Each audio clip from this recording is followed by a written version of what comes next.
భద్రాద్రి కొత్తగూడెం జిల్లా మనుగురు ఏరియా వ్యాప్తంగా సింగరేణిలో బొగ్గు ఉత్పత్తి నిలిచిపోయింది. ఎడతెరిపి లేకుండా కురుస్తున్న వర్షాల కారణంగా సింగరేణి ఏరియాలో 70 mm వర్షపాతం నమోదైంది.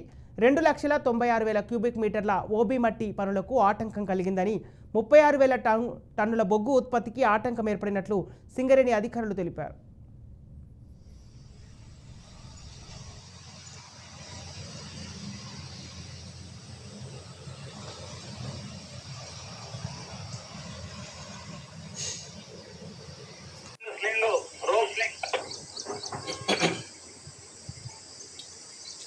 సెంటీమీటర్ పడుతుంది వర్షం.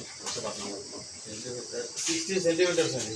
60 160 mm విత్ ఇన్ 1 hour.